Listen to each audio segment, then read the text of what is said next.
Good morning, I'm Nate, the FitFutureMD. Lost 30 pounds in 30 days. Make sure you pick up that free fitness and nutrition guide in the description below. Hopefully it'll help you out. All right, so I'm coming to you with a quick and short one today. So what do you do the day after the Super Bowl as far as eating, right?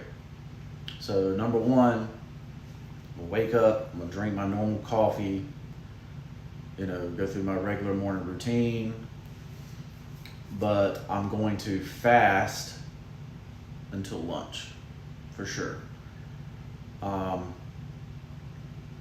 then I'll probably break my fast.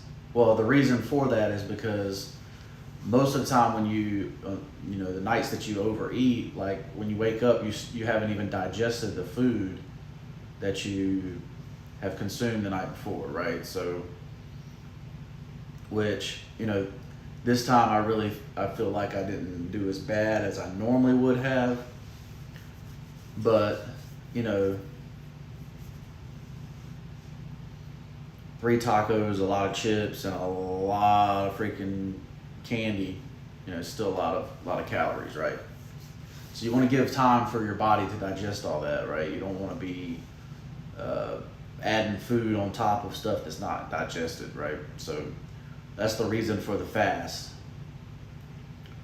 Number 2, you've spiked your insulin levels, so you want to bring those insulin levels back down to a normal level where you're not having crazy cravings,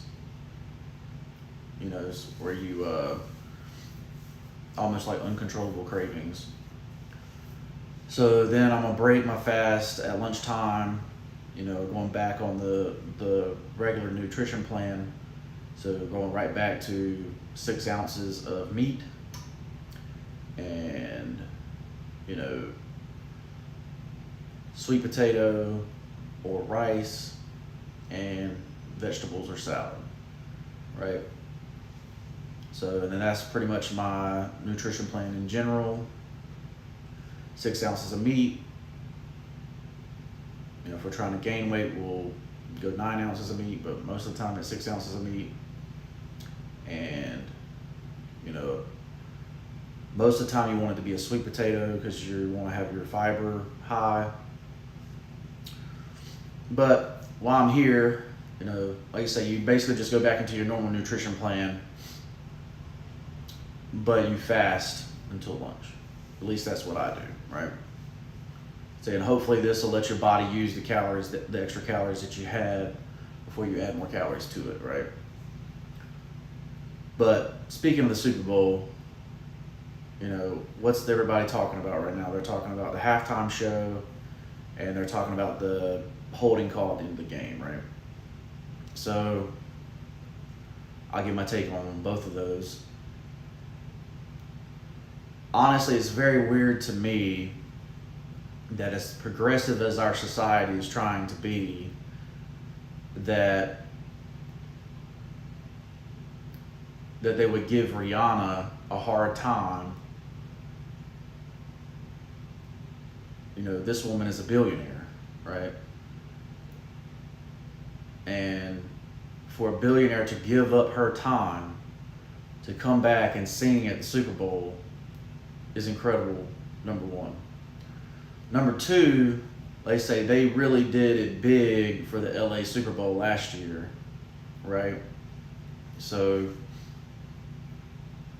you had like 10 artists performing last year, and some of the biggest songs that were ever done in hip hop and R&B were performed last year's Super Bowl.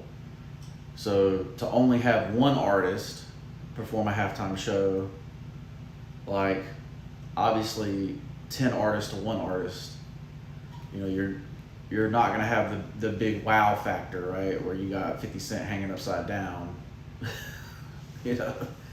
at a Super Bowl, or Snoop Dogg, but Rihanna's a very big deal in music. Her music is very good. I think she did a great job performing. Like, even to be a person just hanging from the rafters like that, in a performance, like, it's crazy. you know, and to do it on national TV is pretty wild too. So to say the songs were good, like I say, they probably could have done a little better with the choreography, but you know, I think they're really trying to get back to what a normal halftime show is supposed to be. Like, it's not supposed to be this performance that you've never seen before. Like, you can't keep upping yourself every year. Like, it's just not gonna happen. Like, eventually you run out of money to do that, right? So, but Rihanna represents like basically like the new age of business owners, like, in the new age of entrepreneurship. Like, you know, she took her fans and her brand and became a billionaire doing that. Like, that's what we all aspire to be. So I was very inspired by Rihanna, and I hope you are too. As far as the holding call, you know, I don't feel that it probably should have been called. However, it was a hold, you know, but like I say, it probably shouldn't have been called at that time. It almost feels like, oh, you're fixing the game. Like, if the guy had caught the football, they probably wouldn't have called the hold, right? Like, and the Chiefs would have just won that way. I really didn't like that they didn't go into the end zone and give the Eagles a chance. You know, like, the guy slid down at like the 1, and then they took a knee and then kicked the ball. So, which I understand, like, the Tom Brady era, like, he always just came back and won. But I feel like if you're up a touchdown in the Super Bowl, like, you should be willing to put your defense up there. But I guess, I mean, he could have missed the kick too, and we went into overtime.